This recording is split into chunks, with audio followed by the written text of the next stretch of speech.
What's up, family? Welcome back to the Stop Sinking Show, where we go from struggle to flow.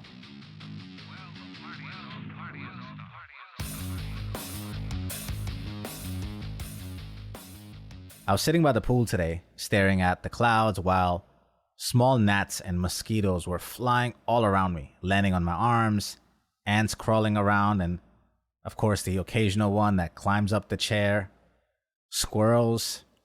And instead of getting annoyed at these pests, I had this realization. This is a shared space. This is just as much their world as it is mine. And just because I decided out of nowhere to come out here today does not somehow buy me private airspace and dwelling in this world that we share. They didn't know I was coming to invade and inconvenience them, nor did I imagine them being here and trying to pester me. But we both have a compromise to make if we want to share this space. Maybe they actually don't even mind me as much as I mind them, because I can be a source of crumbs of food that I leave behind, and maybe they could feed off of me. And I don't have that. Maybe they're more of a pest to me than I am to them.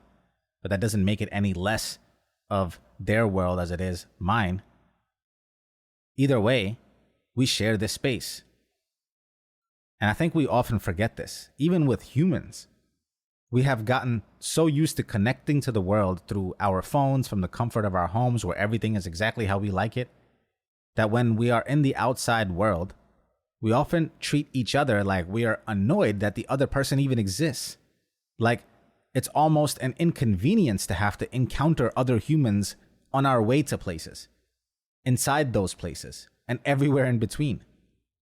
This shows up a lot on the road as rage. We forget the humanity of each other behind these metal clunkers. The other day on my way to the gym, I saw this play out. A guy on a motorcycle was splitting lanes, and then he made it all the way to the red light. And I guess he must have done something to annoy the car next to him. So when the light turned green, the guy in the car started making aggressive maneuvers, braking hard in the middle of the road, trying to cut off or hit the biker to try to get him to fall off the bike, and all sorts of endangering behavior that I have seen quite too often escalate into bad situations, into fights. Now, I was the car right behind all of this. And what I saw next was the biker, as they were approaching the next light, hold on to his waist as he was about to approach the car again at the next light, like he was about to pull a gun out. And at the next red light, when the car and the biker met again, I put my hazards on and stayed far back from a possible exchange of bullets or fighting. And then the guy in the car jumped out of his car, almost as if to approach and hit the biker, and he almost lunged at him. He got out of the car, went through the back, and lunged at the guy. Luckily, the biker stayed back and didn't engage. But in Florida, the guy's car made enough aggressive maneuvers, and then him getting out and lunging at the guy, if the biker did have a gun, he was fully in his right to shoot the car driver in self-defense. And as someone myself who has been possessed and blinded by anger, I've done similar reckless things on the road. That in that moment of not recognizing the other vehicle as an actual human being, in that moment, there could have been a turn of events in a flash that would have changed my entire life. And because I relate to this and have been this person, it's probably why I saw it happen in front of me while all the other drivers on the road were too preoccupied to notice until it was too late, until they were literally in the red light right next to them, in the crossfire possibly. Over the past couple of years while being in India and deliberately talking to all walks of life that I normally would not have the chance to, and adding to my diversity bucket, I've seen a huge shift in my own self in how I respond to other people. It's not easy now for me to dismiss another human being and their experience anymore. Anytime I see an angry person in a car honking at me now, I know that if this didn't happen, and we just so happened to meet at a shopping center or the corner down the street, that it is highly likely that we would be friends. I can no longer divorce the humanity of someone from them just because they are a stranger and in my way while I'm trying to go about my day. We are all sharing a space. And they started their day with their own schedule and pacing towards their own destinations, and I might be just as much of a nuisance to them as a mosquito is to me. But that's not right, is it? Because we are sharing a space, this world together. I can't tell you how many times I've had friends tell me how annoyed they get in a crowded gym, as if they expected to go to a place of commerce like a gym and only be there alone. Like, oh my God, the weight isn't where it should be. Oh my God, your bench isn't available and someone took it while you were resting. Oh my God, they bring in tripods and record themselves and get in my way. How dare other people exist and have their own agenda in life? Like you're in God mode, kill all mode in Grand Theft Auto. Do you see how quickly this can degenerate to hell? We are not just here to exist and live in accordance to our own ways of being. We have to coordinate and communicate and negotiate and sometimes concede to the existence of another person and their way of being, and acknowledge that to be just as valid and just as much of a right to them to life as it is to you. This applies just as much to the people in the same four walls you live with.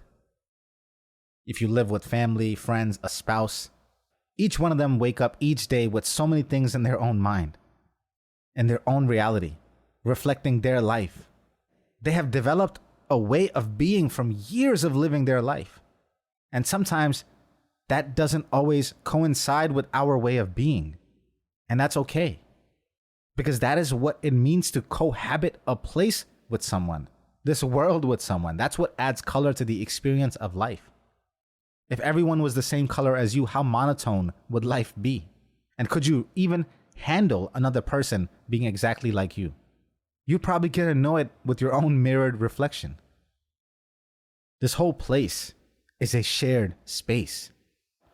And while I stared at the clouds at first, just caught up in my own world and worries, I realized that just to the left and the right of me, there was just as many collection of worlds and worries.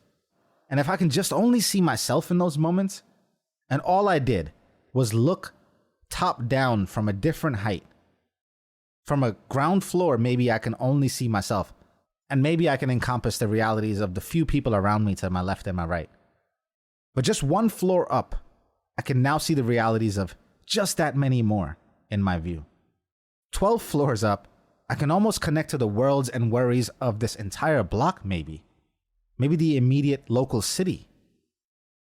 Further up even, higher and higher into the clouds, you are such a small speck of dust in the limitless concurrent realities going on of all the people below, that it would almost be silly to consider yourself the thing by which everyone and everything should exist in accordance to.